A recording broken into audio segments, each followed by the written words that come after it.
Give me a nod when you're ready. Shooter's ready. Stand by.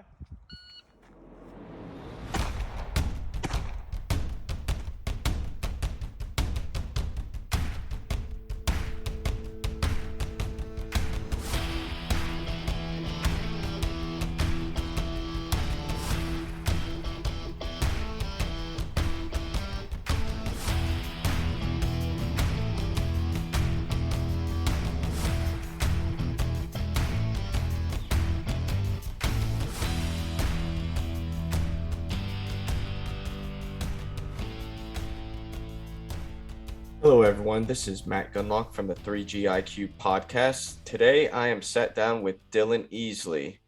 All you know him as the meme lord, usually on the receiving end of it all.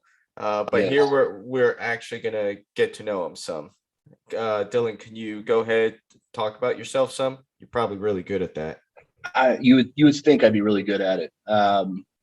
Started in Three Gun in 2012. Some people have heard the story. Started with Mark McSorley. He talked me into going my first match. We got absolutely slaughtered.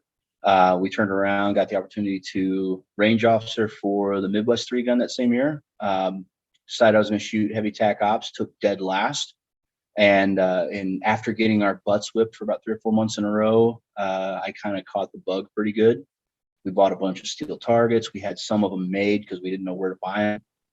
Practiced like crazy, everything else, and now I'm the butt of a lot of jokes on three gun memes. So you said you started out and I was the same way, finishing dead last or, down at the bottom.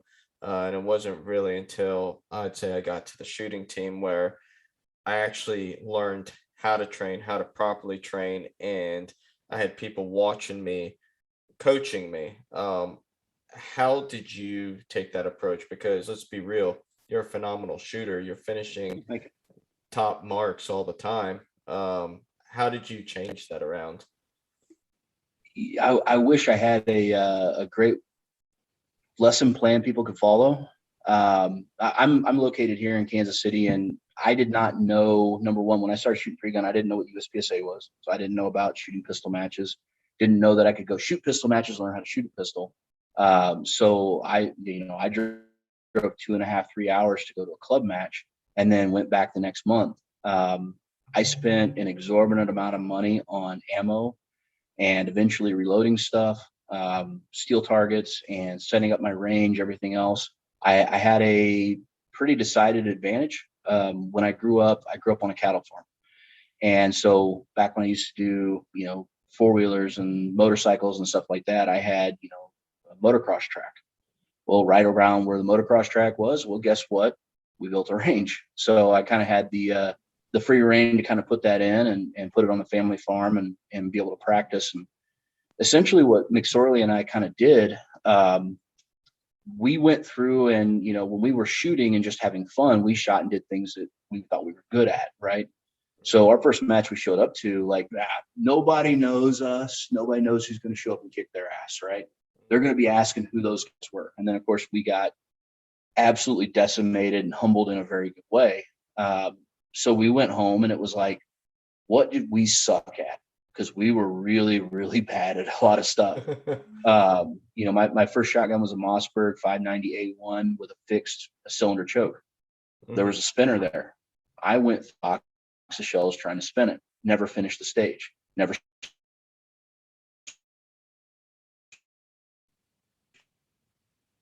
I'm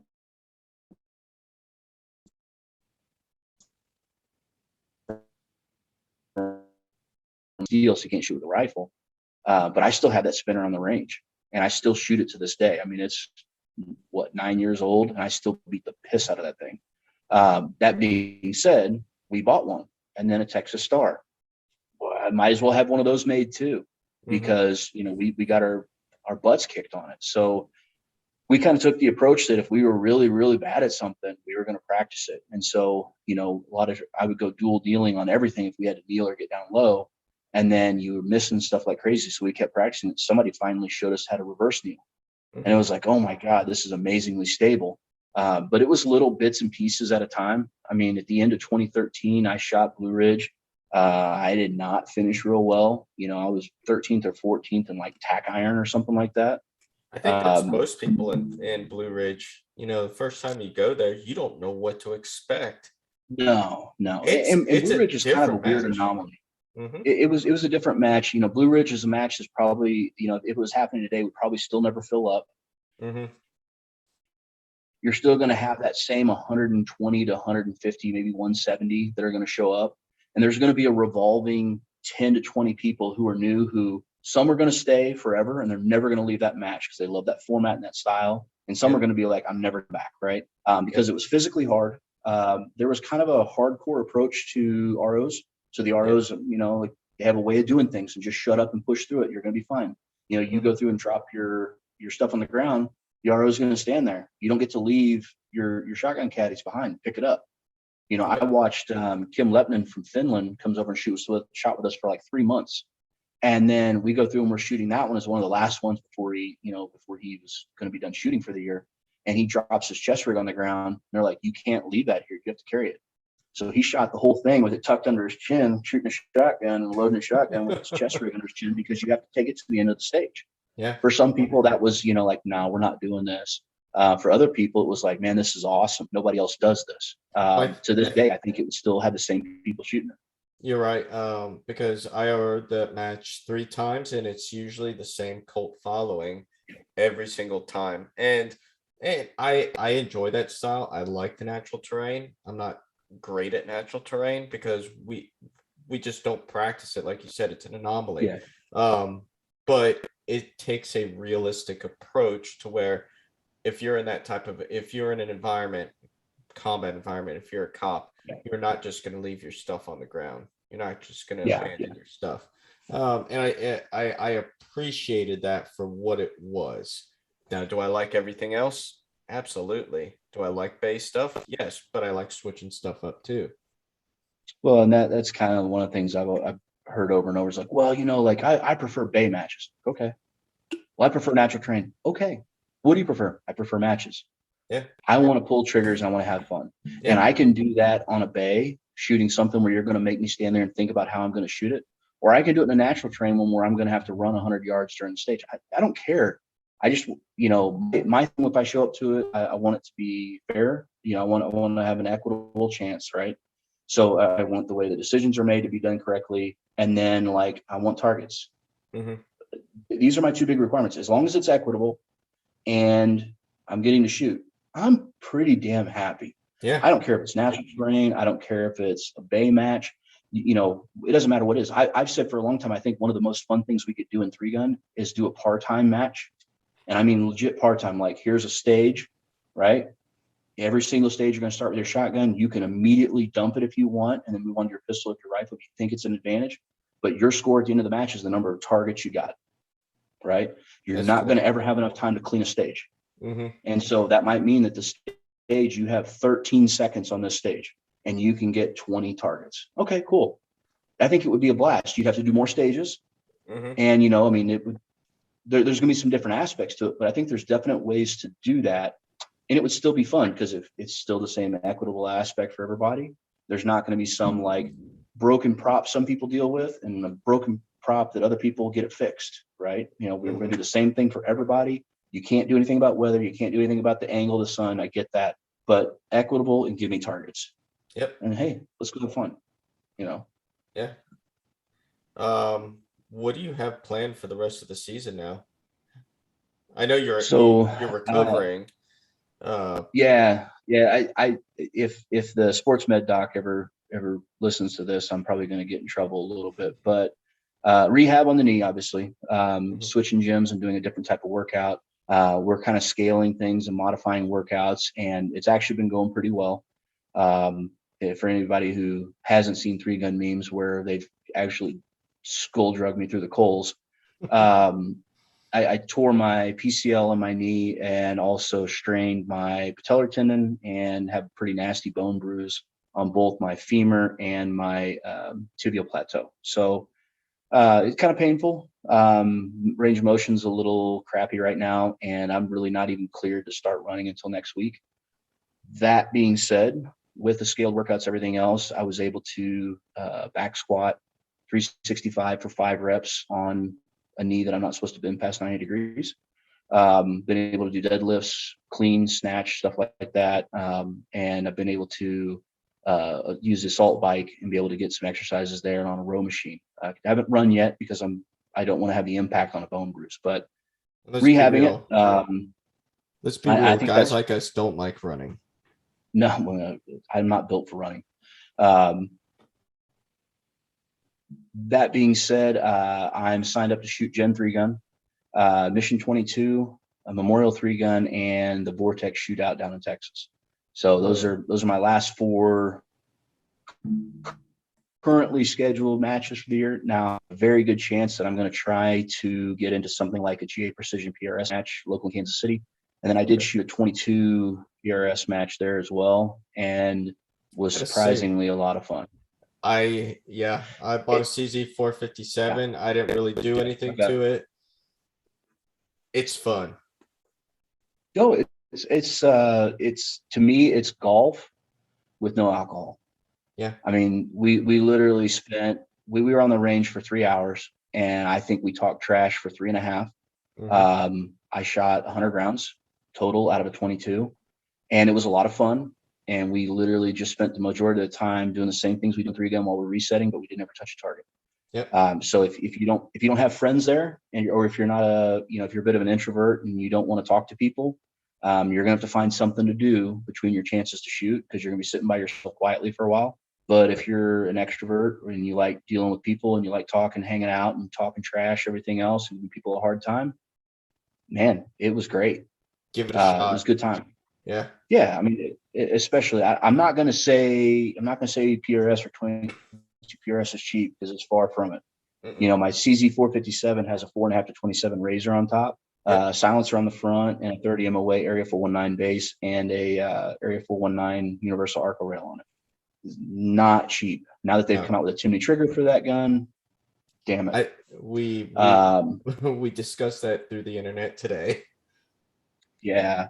The guys at 419 won't leave my bank account alone. I both thank them and hate them for that. So, but that being said, you know, shooting a CZ 457 bone stock with a game changer bag from Armageddon gear, you can go do it. It's not going to stop you. And I mean, you're not shooting. I mean, we shot to like 140 yards. Yeah. Now the target was like a post-it at 140 yards. But it was 140 yards with a 22 with like a 7 to 10 mile an hour crosswind. Yep. Not an easy shot. Not an easy shot. And, you know, let's be honest. If you really want to get good at shooting a pistol, you need to go shoot a USPSA match, right? Yep. If you want to get good at shooting some long range, you might want to go try PRS or even like a 22 PRS. You know, learn how to deal with wind and learn how to get stable in a position. So you can chalk it up to being rifle practice if you want. You can go have a good time and get both out of it. Well, it's like out here, you know, we have the Quantico Shooting Club match, and they'll do PRS. And I've only done 122 PRS match just because my schedule is all over the place. But we shot out to 260 yards. I want to say it was a 12-inch target, and you're constant. Like, I did holdovers for that stage, but we were switching from 180 target, then shooting a 260-yard target, back and forth, 12 shots. And it's like, okay, I see how it is. Yeah. If you're dialing that, for anybody who hasn't shot a lot of 22 for long range, when you go to dial the difference between like 180 and 260 or something like that on there, you're dialing a lot of difference on that scope. Yeah. Because that bullet's dropping fast. I shot my CZ 457 out to, I think it was 450. And we were shooting out to 880 and stuff with our 3-gun rifles, just making sure we had good dope on them at distance and stuff like that. And, you know, a chest plate sitting at 450 with like a 10 to 15 mile an hour crosswind. And it was like I ran out of elevation with a 4.5 to 27 razor with a 30 MOA base. So it's already handed down. But I ran out of elevation, had to hold, I think, like another 9 to 11 mils high. And then I'm holding, you know, I'm shooting at an angle like this so the bullet can drop back in and make an impact. And, you know, you're shooting off what seems like absolutely insane, and then you break a shot and a clean piece of steel ends up with a mark in the center, and somebody starts laughing, and then about a second or so later you hear a tink. Yep. You know, it's like, well, let's do that again. You know, and that's the equivalent of shooting 308 at over 1,000 yards. I mean, yeah, you're getting real long range practice. I mean, and it all comes down to fundamentals. Oh yeah, and I'm not going to tell you it was cheap on the ammo either, because you know, good 22 ammo's $15, 25 to 50 cents a piece. Yeah, you know, I mean, Right. so I was shooting some SK rifle match that I can't even find right now. Yeah. And I mean, I was spending at least a quarter every time I pulled the trigger. So it wasn't like it was cheap. But if I were to turn that into, you know, practice, you know, you kind of mentioned like, how do you get better and stuff? If I were going to turn that into practice with an AR, and I was going to try and do things on a budget, man, I've got a bunch of old Winchester M22 meant for like a 22 AR. I could go through and clone my 3-gun rifle, or get a simple upper, you know, and then kind of a, you know, put a Strike Eagle or something on it, something that's going to be close enough to my Razor 1-10. And I could still always sit there with a 22 with like a 5-inch target at 50 yards and, you know, drop into position, hit it, drop into position, hit it, stand off, hand hit it.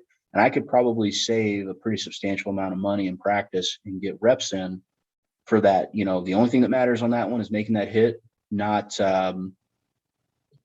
you know, not going through and worrying so much about speed. Because if you ever watch any of the top guys shooting long range, it's not a rush to get that first shot off.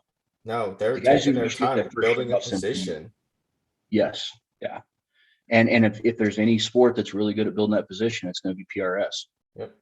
I mean, it's kind of like I said, if you're gonna get better at pistol, go shoot USPSA. Regardless if there's a cultural difference between USPSA or 3-gun, or if there's a difference between 3-gun and PRS, and there is cultural differences with all of them. You know, go to where people specialize in that thing and go learn what they learn, and all of a sudden everything changes. Yeah. And you learn real quick. You know, you find your deficiencies. You know, I scored out of 100 shots, I hit 67. That means I missed 33 shots with a 22 inside of 150 yards. Yep. That's a lot. You know, that's I failed 33 times. And a lot of them were just the fact that my position was not the greatest compared to some of the guys who've been doing this more. Yeah. And, you know, they've got some other tricks, but you know, you just put a thought in my head with that. A couple weeks ago, I went through an FBI carbon instructor course, and it was kind of really interesting. And they're talking about, you know, they don't do hammered pairs. They only do controlled pairs. And, you know, when we miss a target, we don't really think, okay, yeah, we missed a target, we took a follow-up shot. When you're in that environment, every shot counts, because if you didn't hit your target, like, you have to account for every bullet. So it's really interesting. Yeah. We go through, the only time we ever worry about a bullet is if it leaves the range, right? So if that bullet clears the berm, or that bullet happens to be going in the wrong direction, or is accidentally chucked into the ground in front of a shooter, you know, we worry about the location where that bullet goes. But if it hits the back berm or hits the side of a hill next to a long range target, whatever, right? But I think that's also the difference between talking about like a sport where we, you know, like in 3-gun, we purely talk about what was your time, right? So you get your time plus your penalties, but what was your time? What was your total time on that stage after penalties? Like, oh, it was 75. Oh man, that's burning. All right, well, there might have been 16 makeup shots on it. Okay, well, yeah, but we were doing this as a sport where the speed is what matters. You know, if we jump over to USPSA, where all of a sudden the hits matter on paper, and it's like every one of those makeup shots you take takes away from your points per second, right? Yep. Well, all of a sudden those misses start to matter. Yeah. And then if we talk about PRS, you don't get to make makeup shots. Some of the stages are like, there's targets 1 through 5. You shoot each one of them twice, hit or miss, period. Yeah. You don't get to go through and sit there and spend a 30-round mag trying to hit the target. No, you got 10 shots. That's all you get. Your score is how many you hit total. Yep. And you got to make it count. And so, you know, it's hard for a lot of guys like me who shoot 3-gun. You got 10 rounds. All right, well, you got 90 seconds. All right, man, I hit 4. Like, God, man, I missed 6 of them. Like, yeah, but dude, look how much time you got left, right? You got 90 seconds to shoot, and you got 60 seconds left now. Like, it's a different pace to this game. you know. And I mean, it's one of the things, like Garrett Grover and I will shoot together, and you know, him being a sniper in the military, everything else, like, oh man, I hit that long range shot on the first shot. I'm like, yeah, but I took 4 and I still beat you. And you know, like, I'll give him crap or something like that, and I'll give him a hard time. But you know, hey, with his background, no, it's a point of pride that he hit it on the first shot. He didn't have makeup shots. And I mean, when we shot the Vortex Extreme together, one of the years we went through, they had like a 1,400-yard target. He hit it on the first shot, and I think he hit it on the second shot. And I think he was the only person in the entire match that hit it on the first shot. Well, as a team, that gained us 3 points. The second one gained us 1 point, and I missed it both times. So we got 0 from me. But that means no other team got those 3 points. It was a big deal. Yeah. So, yeah, different games will build different skills. So you're obviously a popular guy on 3-gun memes. Or infamous, however you look at it. Yeah. Yeah. How do you keep the masses appeased? Well, I'll tell you this. Here's kind of the funny thing. I kind of had a running joke with somebody when 3-gun memes started. So it started everything else. I'm like, man, this is the greatest thing that could ever happen. Can you imagine all the sponsors are going to sit back and they know exactly who not to sponsor based upon who posts and who makes comments there, right? And so I go through and like, I was kind of the butt of a joke, ha ha ha. And I'm like, man, I'm in the group. I kind of, you know, like, it was funny, like mildly offensive in a good way, you know, like I've got thick skin. You're not going to hurt my feelings. And so I kind of brought it up to one of my buddies who works at one of the sponsors. It's like, he goes, I mean, as long as you're not really putting anything out there super offensive to where we have to have a conversation about it, like, who cares? I'm like, all right, game on. Like, I get to be myself. I kind of found out that, what's the best way to put it? My stock rose the less that I gave a shit about what other people thought. So if I think it's funny and I reply that it's funny, or I even throw some comments in there and I think it's funny, or I might even throw a little dig in there about Texas barbecue or something else, it's fine. You know, if I go through and start posting some really questionable stuff, something else, I'm probably going to really piss somebody off. And I'm sure there's plenty of people I have pissed off. If I did piss them off, just please know from the bottom of my heart, I don't care. But at the same time, for all the people that have a little of entertainment from it, everything else, dude, laugh. I laugh too. I'm not there to make everybody happy. I'm going to do what I do. I'm going to enjoy my life and laugh with friends. And hopefully most of you are laughing with me or at me. I really don't care. I think I take the same approach. I don't consider myself necessarily funny half the time. I'm always kind of just serious. But one thing I'm good at is making fun of myself.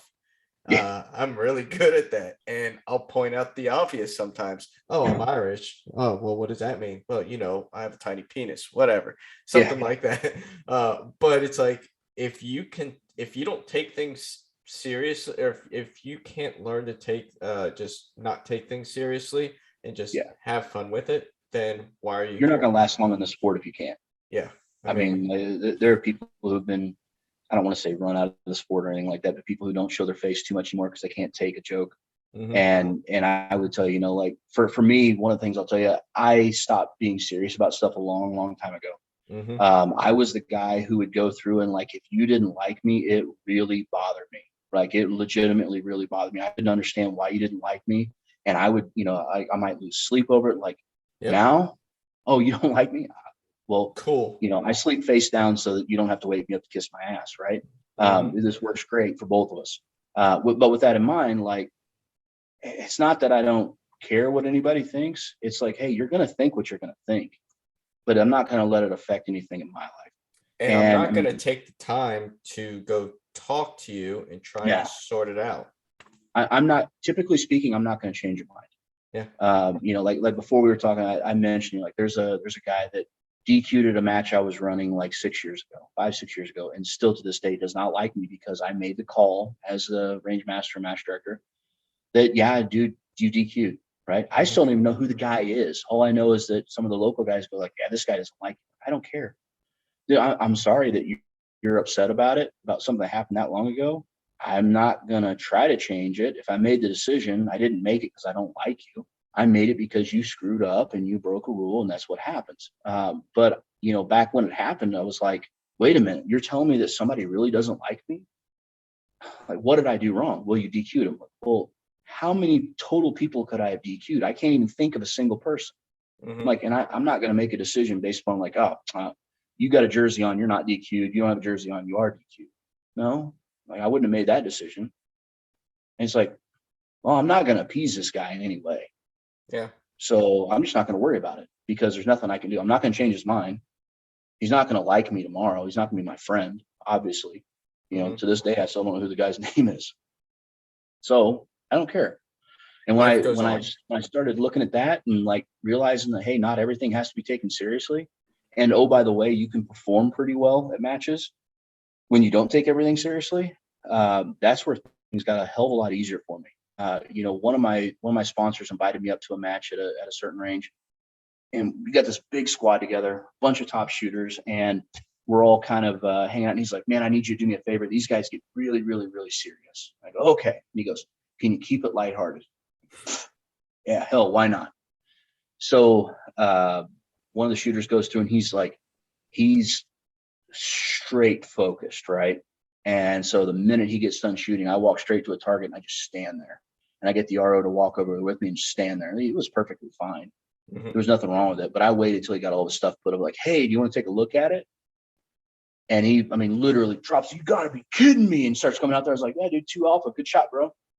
And he just looks at me like, "Oh, it's going to be like that." And I'm like, "All weekend, buddy. Like, it's going to be relentless all weekend."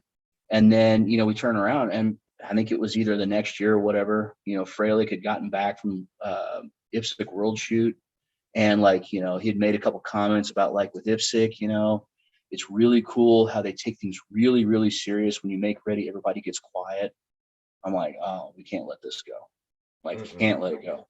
So I took one of the full-size USPSA targets they had there, and I wrote "quiet please" on one side, and then applause on the other. So when he goes to make ready, I held it up to make sure everybody was quiet.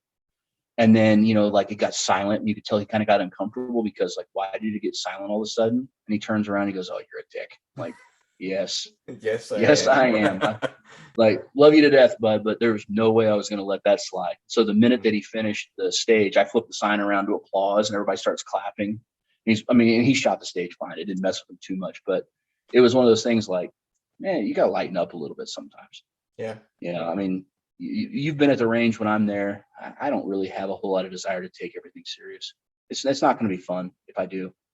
So I'm there to enjoy my time. Most of the matches I'm going to, there are 0 of my sponsors that care if I finish 1st or 5th or 10th. So the fact that I win or I win a prize, they don't care. I shoot matches sometimes that don't have a prize table, and I still don't care. But when I go, like, I do expect to have a good time, you know, and that kind of helps if you take the stick out of your backside. Yeah. So, you know, you kind of mentioned you go to the range to have a good time, but, you know, and I've been on the receiving end of this, and I think you're the only man that I would let touch my body.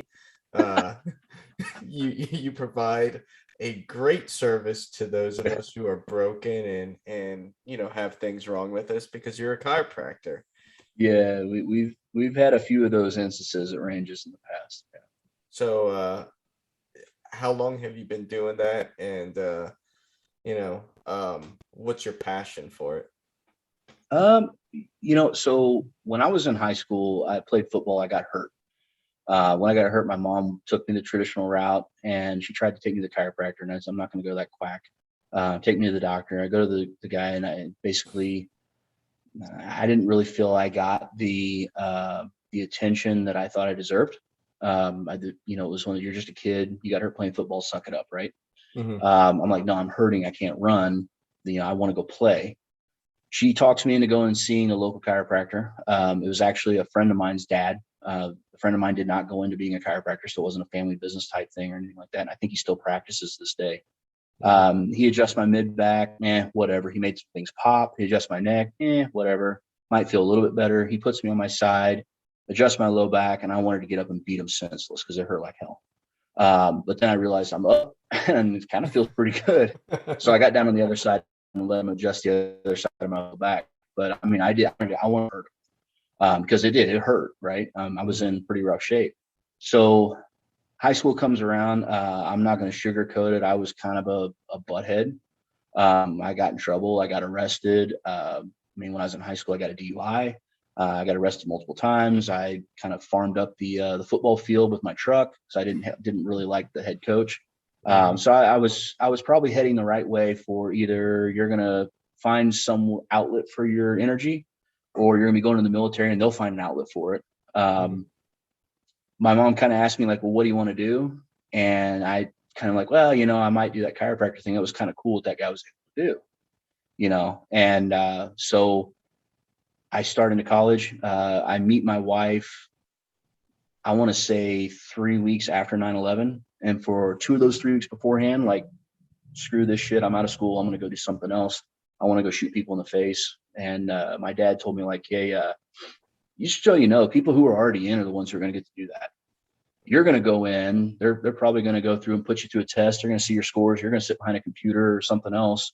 And you're probably not going to get to do what you think that you're like, let the emotions cool. And of course, 3 weeks later, I meet my wife. You start dating a pretty little blonde. Priorities kind of shifted.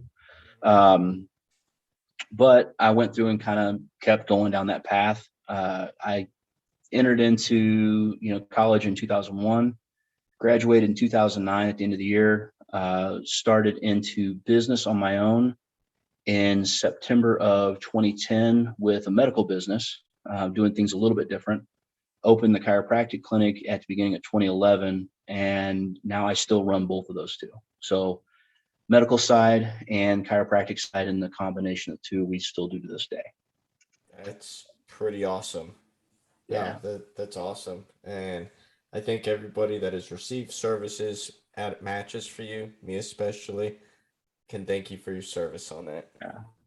Yeah. I always appreciate it. And something that I know a lot of people worry about whether or not I, would get upset about it or if it bothers me, and it really doesn't.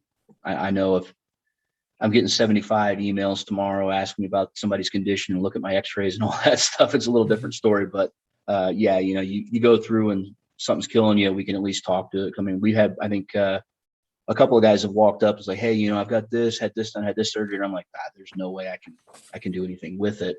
Mm-hmm. But, hey, you might try some stretches here. It might loosen things up. I'm still going to try and find you something. But yeah, if I can help out, I'm usually more than willing to. Yeah, no, thank you. Yeah, I just had x-rays taken of my back a few weeks ago. They're like, oh, you have a compressed disc in your L5. That's pretty common in your line of work. Okay, Yeah. Cool. What's the next step? Like, just tell me what the next step is. Yeah. Because I know the chiropractor on base, he didn't do anything that really helped. He didn't manhandle me like you did. Yeah. But they're gonna have me go through pain management, stuff like that. Maybe acupuncture, cortisol shots, sure. Yeah, we typically so I herniated a disc when I was in college. So before I got into shooting, I got up to about 305, 310 pounds. I got pretty heavy. My son was pretty small, and I went to pick him up and realized I couldn't stand up, couldn't pick him up. So I had to kind of double over and deal with him on the floor, stuff like that. I went through that whole process, and the only thing that ever gave me relief, I did non-surgical spinal decompression. The table that I ended up buying for my office is about 15 grand. Wow. I bought it for me. The patients in the office also get to use it. So it's kind of been a nice additive. We've been able to take people who, like you've got disc herniation, disc degeneration in your low back, right? Cool. We've taken people who have a pretty severe disc herniation. They come in on a walker at the age of like 45. And they'll come in every day, Monday through Friday. When they leave on Friday, they're walking out with their cane in their hand and they're not using it. And then when they walk in the next week, we progress them from can't walk, can't function to like in about 3 weeks or so. I got this little bit of pain in my low back. I'm like, well, you remember where you were 3 weeks ago? Your complaints now are pretty minor in comparison. That's called progress, and we're still making our way there. But we've been able to go through and do some pretty cool stuff with it. It's probably my favorite method for anybody who's dealing with that.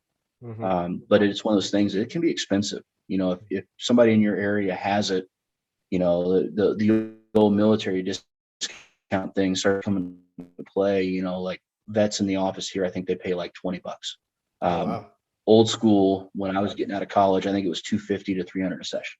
Holy shit. Which you start talking about, $7, $8, $10,000 treatment plans. I paid my table off, and it's my table and it's for me. So it's really cool and other people get to use it. Yeah. But frankly, it's mine. It's for me. So that's kind of my viewpoint and why it's a little cheaper where I'm at. Nice. So we talk about injuries. We talk about getting older. You're 38. I'm 38. What do you do to kind of stay in shape, prepare yourself for matches, and just, keep getting at it as we continue to get older? Well, I've learned some lessons. Number one, if you're fat and you got a big belly, there are certain positions you just can't get into. There's no way you get around it. Reverse kneeling gets a lot harder, especially if you run or anything like that. So, I've kind of been on trying to lose weight for the last, few years, and I've had some pretty good success with it at times. Like I said, I started way heavier before I ever got into 3-gun, and dropped a pretty sizable amount of weight since then. But with that in mind, I've managed to tear my Achilles twice in 3-gun. I've managed to tear my PCL and patellar tendon and get a bone bruise in my knee, shoot USPSA. And that's just, that one's this year. The other two were, it's like 2016, 2017. A buddy of mine, his wife's a PT. And when we had a conversation, it's like, well, those are weekend warrior injuries. When you tore your Achilles, how often do you run? And I'm like, I don't run. I hate running. Like, well, then you can expect it to happen again. Crap. So at the age of 38, I'm more active now than what I was at the age of 28. I found out, like you learn some lessons about nutrition. If I want to run and sprint, I don't want to go eat a big meal. At the same time, if you're on the range with me, you're probably going to notice that I'll finish a stage. I might have something as simple as a honey stick in my mouth just for just a little bit of calories, just to keep me going. I might have, like a granola bar, something like that. The nutrition during the match is definitely helpful. If you also start to figure out as you get older, it seems really easy to tear things and hurt things and then kind of be down for the day or down for the weekend. So I don't like to shoot a stage if I'm cold. I'd like to get up and move around, calf raises, might, even take a walk, whatever it may be, just to get my body warmed up. And then, outside of that, stretch and foam roll and stuff like that after the match. And then, let's be honest, there's a lot of us who could benefit from jumping into things like CrossFit and even jumping into, yoga. A lot of the stuff that we have patients do stuff in the office is going to be yoga. You're going to do this pose. And I just, there's enough negative connotation around yoga because of some of the perceived religious type aspects. But I want you to lay on the floor. I want you to put your hands back halfway down your chest. And I want you to arch your back and push your head up toward the ceiling and push your chest forward and your butt to the ground and raise your feet off the ground. Well, that's a yoga pose. But it's also a really good stretch for the lower abdominals, So if you're doing some of those things, and keep in mind, you're going to have to do that more as you get older, then you're probably going to be fine. I watched a guy literally tear half of his hamstring loose at a match, literally stone cold, typical USPSA style issue of he was a GM. He didn't really reset a whole lot, so he wasn't up moving around. And, he went to go shoot a stage where you had to drop down to the ground and shoot under a wall. And his hamstring just broke. He broke free, pulled a big ball of hamstring up by his butt. And of course, set your open gun on the ground. We'll clear it for you. You're obviously done for the day. Yep. And he was in bad shape, but if there was any kind of lesson from that, when you're resetting, you're keeping your body warm. So if I'm yelling at you for you're not resetting, it's because I care, not because you're lazy. Or maybe it's both. Either way, I'm probably going to yell at you if you don't reset. I would. Yeah. It's just it's a simple etiquette reset. Yes. Yeah. Everybody has to do it. The match is going to go smoother and faster. No, to kind of go back to the fitness thing though, it's like, I think you were like this. I know I was like this. Back in the early 2000s, late 90s, early 2000s. I was, I had and I still have this book, but it was the Encyclopedia of Bodybuilding by Arnold Schwarzenegger. I lived by that book. I did nothing but do that type of exercises. And when I was younger, I felt good doing that. But I think the the biggest I ever got muscularly was 175, 180 pounds at 9% body fat. And I can sincerely say I did not feel good carrying around that weight. But Yeah. once I got into the functional fitness side of things, I was still in shape, weighing 165, 175 pounds, still that same body fat percentage, but I felt better. I was carrying around the right amount of weight. So And I don't know if I was doing a lot of the functional fitness stuff when I was in high school, but one of the coaches, one of the coaches that I did like was our linebacker coach. And, I played linebacker, and after I'd gotten hurt, everything else, he kind of went through. He's like, flexible people don't get hurt like that. Mhm. And I was kind of like, okay, like, well, what do you mean? He goes, well, work on flexibility, everything else. And he goes, and then we went to talk through it. I was doing bench press, right? And I'm like, I really, really, really wanted to bench press 300 pounds when I was in high school, right? Mhm. And like I could squat, fairly well. And he goes, why would you want to bench press? You're a linebacker. He goes, you're not going to use it that often. He goes, you need to do hang cleans. So he walks over and, basically teaches me how to do hang cleans. And, next thing I know is it was 4 months later, I set the school record and what was being done hang cleans. I don't remember if it was 265, whatever it was. Of course, the next year somebody reset it again because they, Mhm. followed the same advice. But at the time, that really wasn't a big thing. But then I grew up on a farm. So whenever the summer came around and we were bucking hay, stuff like that, you're throwing alfalfa up into the bed of a truck. That kind of made a little bit of a difference there too. Now I look back and a lot of the stuff that I do for workouts now, like doing hang clean and snatch, I'm going like, it's a little heavier than what I did with a bale of alfalfa, but it's a work movement, right? It's not an aspect of like, 8 months ago when I was in the gym, it's like, I'm going to sit down at this chair that's at a perfect 90 and I'm going to do shoulder presses with 40-pound weights. I'm going to do 15 reps and then I'm going to do 12 and then 10, then 9. And then I'm going to, I'm going to drop set down kind of your bodybuilder style type, workout where it's not necessarily heavy weight, but you're going to continue to push it, push it, push it, push it, push it. Um, that wasn't like a working set, like what you might call functional fitness, if you will. And now changing things up, even in like the last month, I probably got more good workouts in the last month than what I got in the last 8 months in the gym. I mean, like literally lay on the floor when you're done. You get up and there's a sweat angel on the floor with an imprint of whatever that was on the back of your shirt. Whatever match t-shirt I had on was on the floor, you know.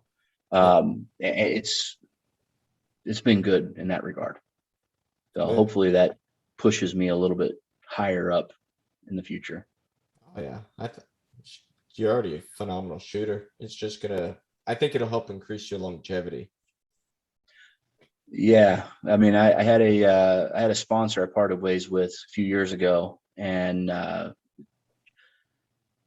called me kind of a low rent, another shooter's name, and then told me I'd be out of the sport in 5 years. Well, that was like 4 years ago, so I've Mhm. only got 1 year left in the sport, so I got to make it a good one. Anything after that's gravy. Absolutely. Yeah. Screw him. Yeah, yeah. So crayons.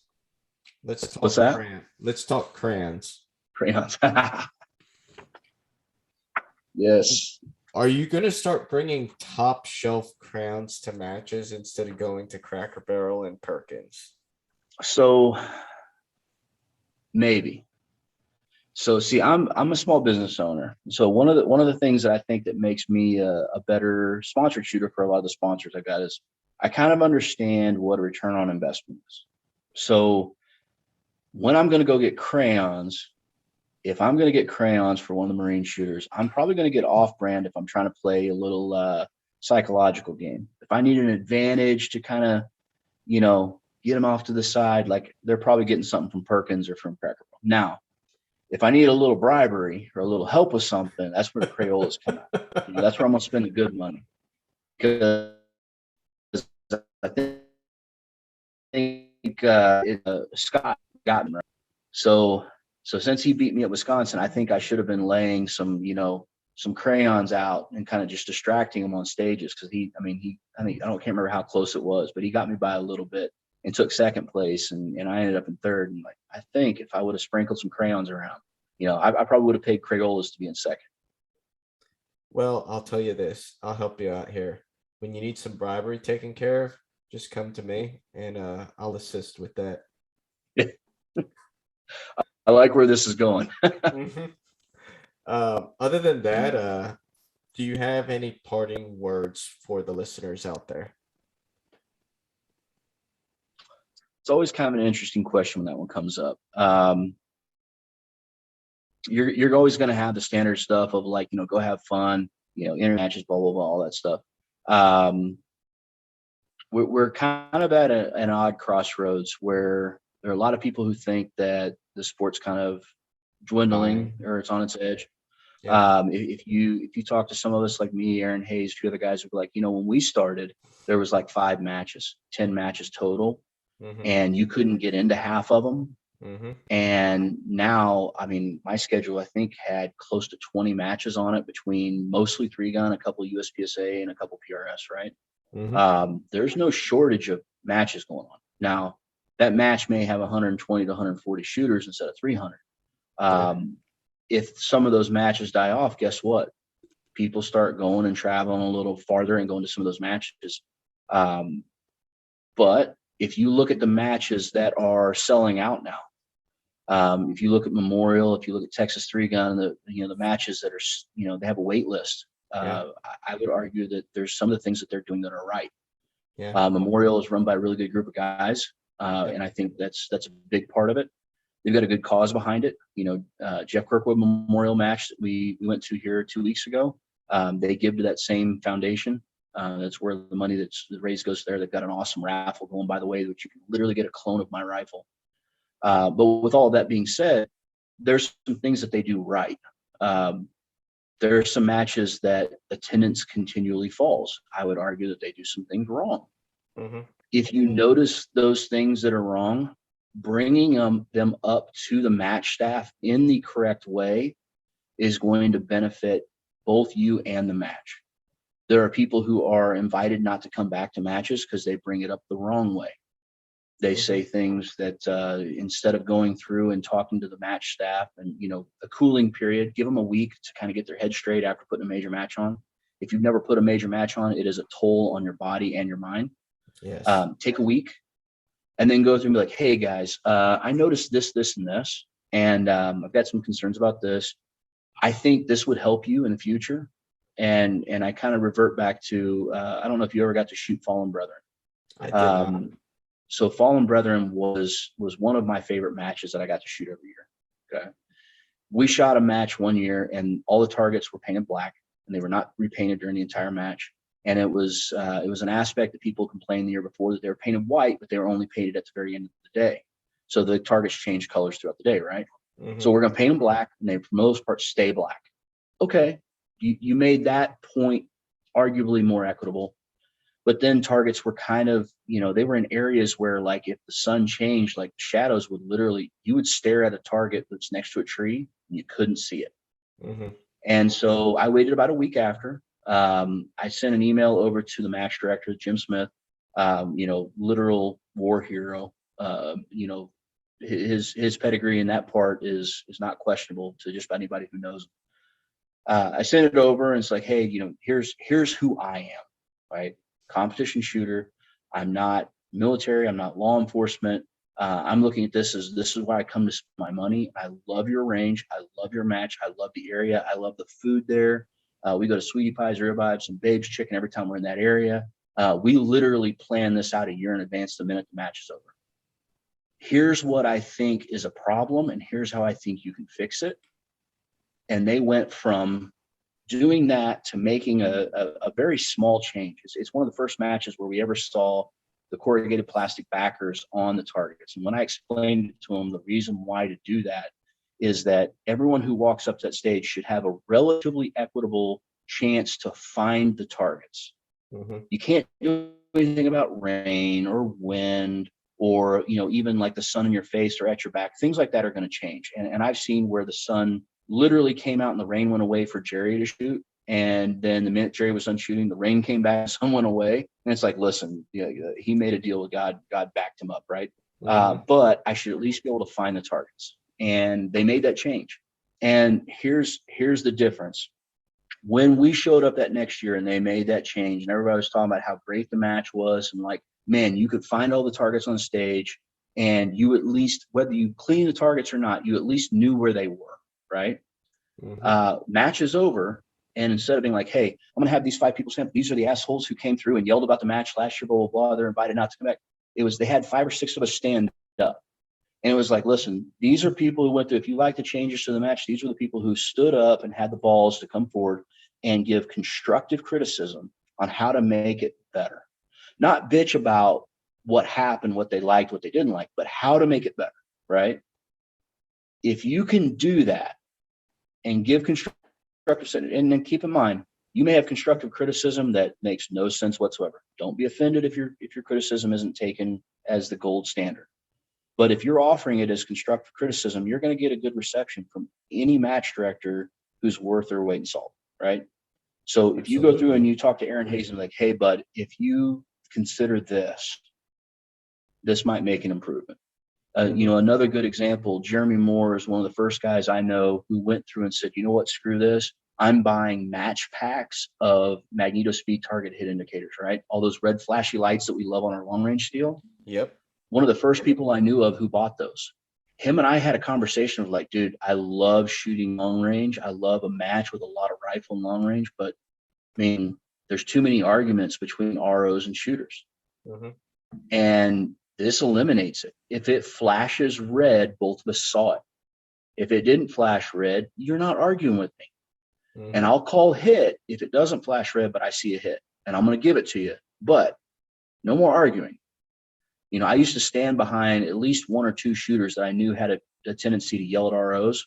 And I'd stand there with my own binoculars. I'd stand right behind them and listen to them berate an RO and talk about like, that was a hit. That was a hit. You got to be kidding me. And then I'd go through and was like, the minute they were done, they'd unload, show clear, and they'd want to start unloading on the RO. I was like, man, you were chewing a hole in the ground 6 inches left and low. Every shot, like, man, I guarantee you there's a 2-inch group out there at 400 yards of all your bullets that missed that target 6 inches left and low. They might have been 10 inches right. They might have been high, but I know they didn't hit. But I was going to eliminate that argument the minute they got up because, number one, don't yell at an RO like that. But number two, it shouldn't have happened to begin with. And now that we have resources like that, like, make a suggestion. It might make an improvement. You never know. That may become a new USPSA multi-gun rule and a new rule book in 2012 or 2022 that becomes the standard for every match used after. Make the suggestion, be constructive about it, leave the drama off the internet on stupid stuff like that. But that would be my one thing for most of the shooters as far as like you're attending matches, pay attention, make constructive criticism, give them a little time before you give it. We have a thing in the military. If you have a problem with something, don't just come to the person with the problem. Provide them a viable solution to fix that problem. Yeah. Because if you're just giving them a problem, you are now part of the problem. You're not giving any criticism on how to fix it. So you ever seen the movie Step Brothers? Yes. Been a long time. When he goes to go work for his brother, right? Mm-hmm. Okay. And I think is it Rob Riggles is the guy, the Wapow or whatever, right? Might have been. It's been a while. There's a point where he comes into the room and he says, hey, you've done a good job, blah, blah, blah. He goes, but if you don't fix your face, I'm going to fix it for you. Right. Doesn't tell him what's wrong with his face. He just tells him he doesn't like his face. Yeah. That's the same thing that sticks in my head. Every time somebody comes up and they want to piss and moan about something, but they don't have any solution to offer, they just don't like it. Okay. Well, yeah, you're telling me to fix my face. Mm-hmm. You're telling me you don't like how my face looks. Yep. You're not telling me I should shave my beard, that I would look better with a, shorter beard, longer beard. No, you're not giving me a solution. Mm-hmm. Don't just bitch. Drama doesn't help anything. No, it just brings people even further apart. Yeah, it typically, if you're going to go and throw drama at it, I'm just usually going to be like, all right, I'm done listening. Yep. You obviously don't like what you have. There was a match that, both you and I have attended in the past, and shooters would make complaints. And the director at one point in time looked at one and said, well, this probably just isn't the match for you. Yep. I know exactly what you're talking about. Yeah. And it was, you know, I'm not saying that the complaint wasn't valid, because I think it was, but did you offer a solution? If you don't offer a solution, like, what do you really expect? Yep. You know, like, no, this is obviously the match for you. You're complaining about everything. You didn't offer anything on how to fix it. Just go home. Yeah. Yeah. Don't come back next year. We'll still have the match. Mm-hmm. We'll still put it on. We'll be fine. You won't be here, but we'll be fine. Yep. It'll go on. Versus you offered a solution. They're like, you know what? That's a good idea. Mm-hmm. Or, you know, we don't like that idea. Okay, then you're still not coming back, but at least you made an effort. Yep. So, But it rub a few people the wrong way, but that would be my suggestion as to, you know, if you're already resetting stages and doing things you're supposed to do as far as etiquette goes at a match, then that would be the next thing I would tell most shooters. no, I appreciate that. I think they all need to hear that. Now, whether they abide by No. it. But Dylan, thank you for your time. I appreciate Thank you. doing this. And to the listeners out there, please tell us how we're doing. Give us feedback. If there's an issue, give us a solution. I'll do my best. But thank you and have a good one. Bye.